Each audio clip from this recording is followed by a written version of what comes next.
morning, good morning, good morning. Guten Morgen, guten Morgen, guten Morgen. It is Daniel who is back with me, Daniel ist wieder bei mir. and not Gracye. Nicht Gracye. Even though Gracye did well, we're glad to have Daniel here. Auch wenn Gracye sich gut geschlagen hat, sind wir froh, Daniel hier zu haben. So, let's continue with 1 Corinthians chapter 2, verse 1. Machen wir also weiter mit 1. Korinther 2, Vers 1. Here is what the Apostle Paul is telling us. Hier sagt uns der Apostel Paulus: My brothers and sisters, when I first came to proclaim to you the secrets of God, I refused to come as an expert, trying to impress you with my eloquent speech and lofty wisdom. Meine Brüder und Schwestern, als ich zum ersten Mal zu euch kam, um euch die Geheimnisse Gottes zu verkünden, wollte ich nicht als Experte kommen und euch mit meiner wortgewandten und erhabenen Weisheit beeindrucken. Why is this such an important statement from Paul? Warum ist diese Aussage von Paulus so wichtig? Look,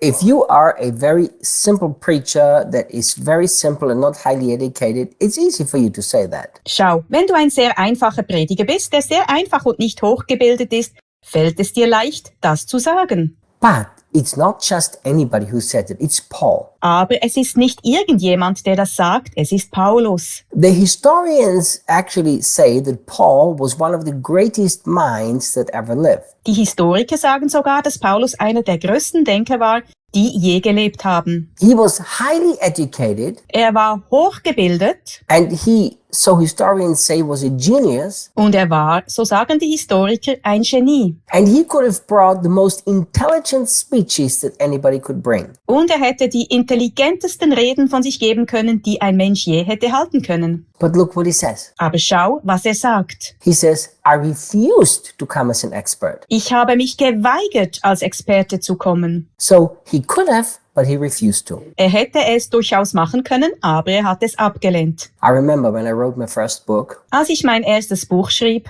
and I made the mistake to ask too many people for their opinion. machte ich den Fehler, zu viele Leute nach ihrer Meinung zu fragen. You know, I never wrote a book, so I didn't know how to do that. Ich hatte noch nie ein Buch geschrieben, also wusste ich nicht, wie ich das anstellen sollte. And as I began to just let the people read it, and I wanted to know their opinions because I wanted to do a good job. Als ich es dann einfach von den Leuten lesen ließ und ihre Meinung wissen wollte, weil ich eine gute Arbeit leisten wollte, I had so many different opinions that I got confused. hatte ich so viele verschiedene Meinungen, dass ich ganz verwirrt war. But one of the things that really made me think a lot Aber eine Sache, die mich wirklich nachdenklich machte, was a person that I highly respected. war eine Person, die ich sehr schätzte. And this is what this person said to me. Diese Person sagte Folgendes zu mir: Reinhard, I don't think the book is well enough written. Reinhard, ich glaube, das Buch ist nicht gut genug geschrieben. It is too simple. Es ist zu einfach.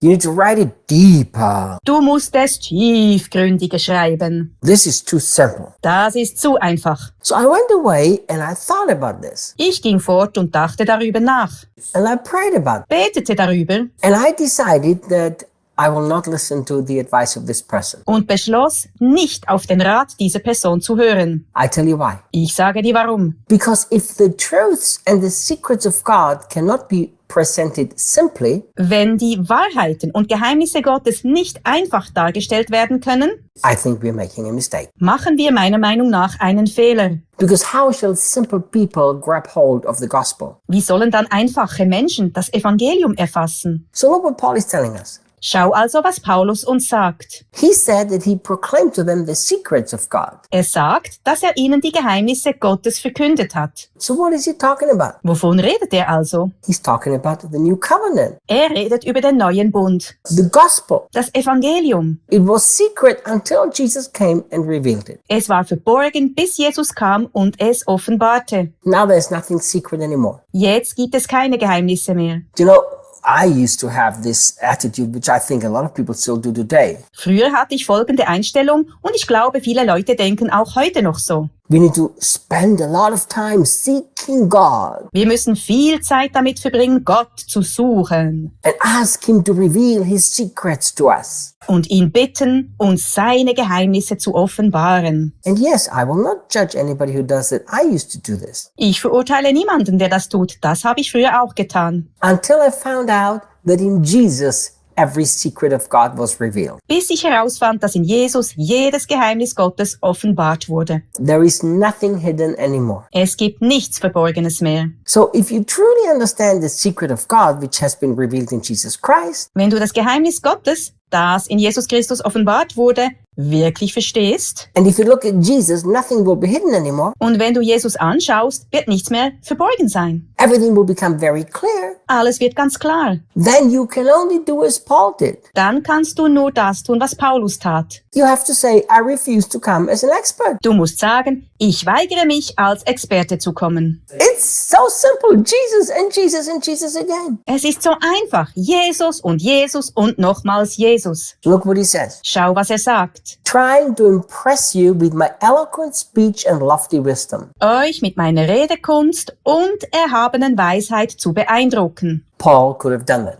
Das hätte Paulus tun können. Paul could have impressed anybody with his incredible wisdom and intelligence. Paulus hätte jeden mit seiner unglaublichen Weisheit und Intelligenz beeindrucken können. But Paul knew if he does that, there will be trouble. Paulus wusste jedoch, wenn er das tut, wird es Ärger geben. You know why? Weißt du warum? Because the focus would have changed from Jesus to Paul. Weil sich der Fokus von Jesus auf Paulus verlagert hätte. Look at your own life, my dear friend. Betrachte dein eigenes Leben, mein lieber Freund. I look in general at the Christian world. Wenn ich mir die christliche Welt im Allgemeinen anschaue, How many Christians have tried to find one more wisdom, one more clever speaker, one more clever preacher. wie viele Christen versuchen, noch eine Weisheit, noch einen klugen Redner, noch einen klugen Prediger zu finden. And they're so impressed. They get so impressed when they find human wisdom. Und sie sind so beeindruckt, wenn sie menschliche Weisheit finden. And then what happens? Was passiert dann? It always ends in disappointment. Es endet immer in einer Enttäuschung. You know, I sat in a meeting once with a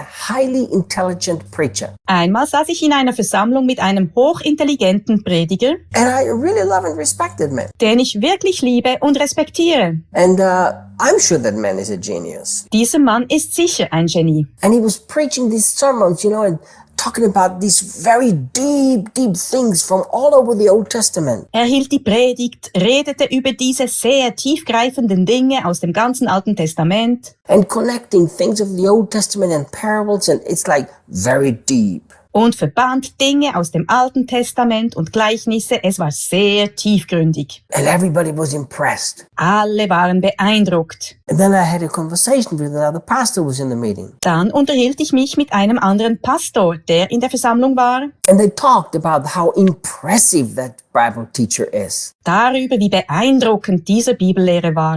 And I asked this guy, Und ich fragte diesen Mann, so from that impressive message, how can you make that work in your life? wie kannst du aus dieser beeindruckenden Botschaft etwas für dein Leben mitnehmen? How do you apply that? Wie kannst du sie anwenden? And you know, the guy realized it was deep and impressive, but he didn't even know what to do with it. Der Mann erkannte, dass es tiefgründig und beeindruckend war, aber er wusste nicht einmal, was er damit anfangen sollte. If you make Jesus great, everybody knows what to do with him. Wenn du Jesus groß machst, weiß jeder, was er mit ihm anfangen soll. Make him your life. Mach ihn zu deinem Leben. Tomorrow we continue. Morgen machen wir weiter.